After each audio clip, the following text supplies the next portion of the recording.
This is an excerpt from the Living Gita, the complete Bhagavad Gita, with a commentary by Sri Swami Satchidananda, Chapter 16, The Yoga of the Divine and the Demonic.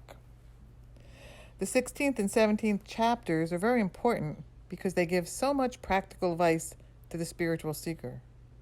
Some of the other chapters were mainly theory and philosophy, but I feel we should look more for practical hints. The important question is, what should I do with my life? We all know that there's something higher to be achieved. We don't have to worry about its name, where it is, or whether it's a he or a she, or one or many.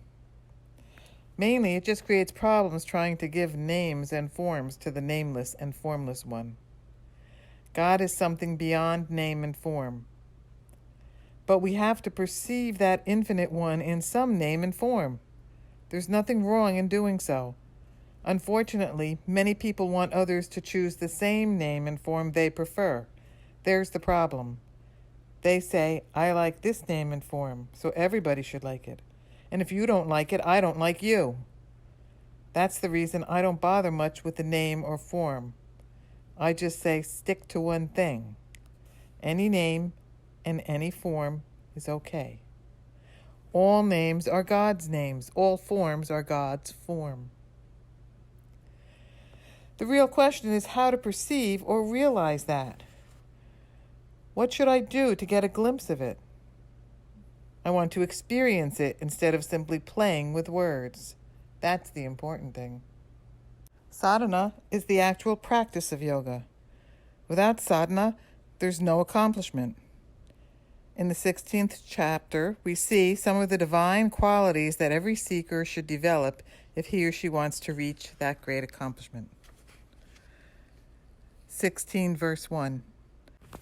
The Blessed Lord said, Arjuna, these are the qualities of one who will attain a divine state: fearlessness, abhaya, a pure thinking heart, staying on the yoga path of wisdom no matter what happens, always giving generously, control of the senses, a life of self-sacrifice, a desire to study scriptures, acceptance of austerities, and straightforwardness.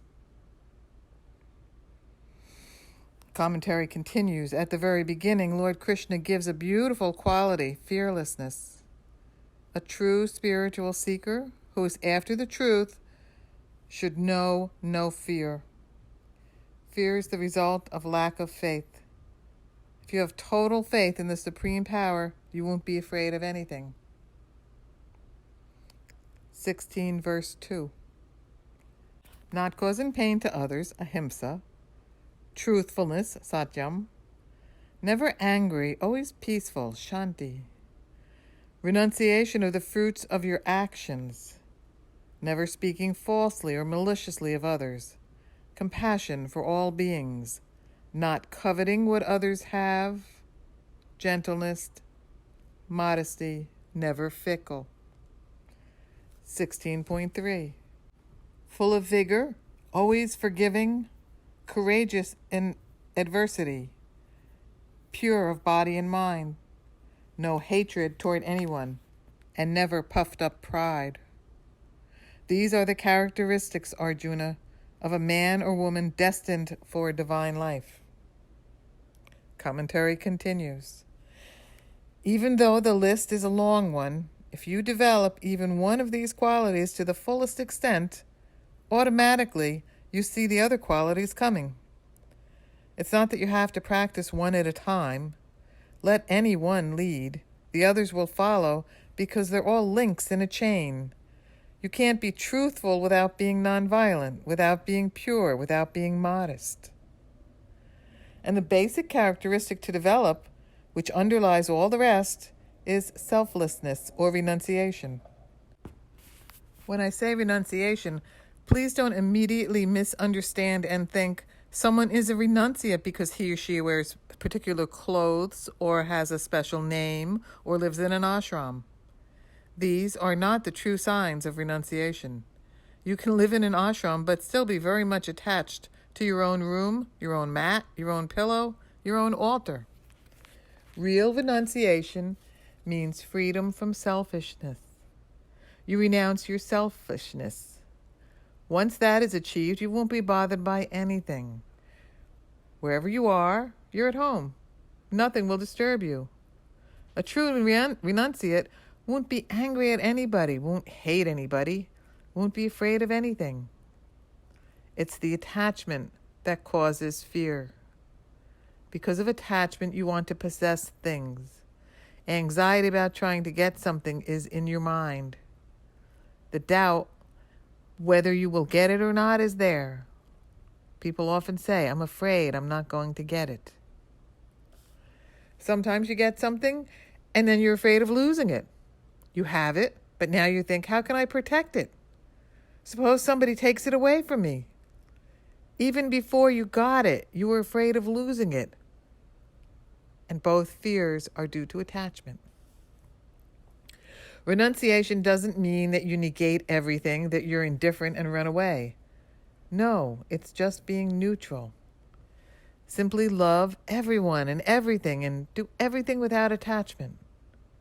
It's like taking photographs on uncoated film.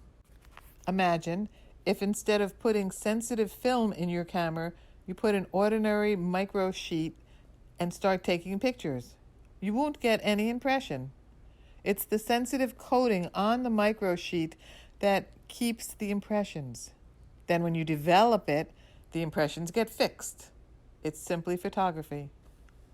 If the film in your mind isn't so sensitive, you can enjoy taking pictures, but nothing will get fixed there. But if the film is very sensitive because of your attachment, you will get a lot of snapshots. Some people are too sensitive. If they see something for even a second, they can't forget it. They go home and, quote, unquote, develop it. I must get it. How can I get it? Oh, how would I love to have it?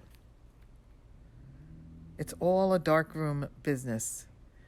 You take the picture in the dark place, the camera. Then you develop and fix it in the darkroom. Once it's fixed, even if you bring it into the light, it remains fixed. Then you are really in a fix. And it's all caused by the minute coating of sensitivity, which is composed of selfishness. I want it.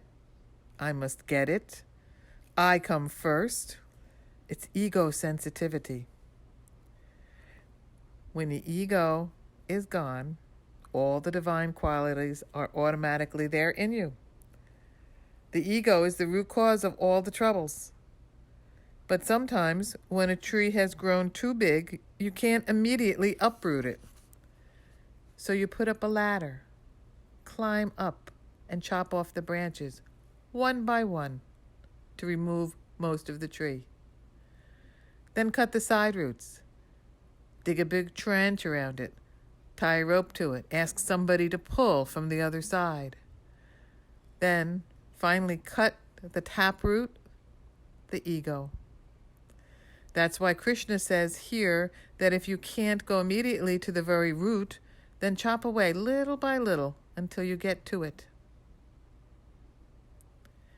Here he gives the demonic traits that should be chopped off. 16 verse 4. On the other hand, Arjuna, those destined for demonic state are ostentatious, arrogant, conceited, and ignorant of the truth. And the effects of these two traits, 16.5, the divine habits lead to moksha, freedom. The demonic habits lead to bondage. Don't be alarmed, Arjuna. You are destined for the divine state. Om Shanti.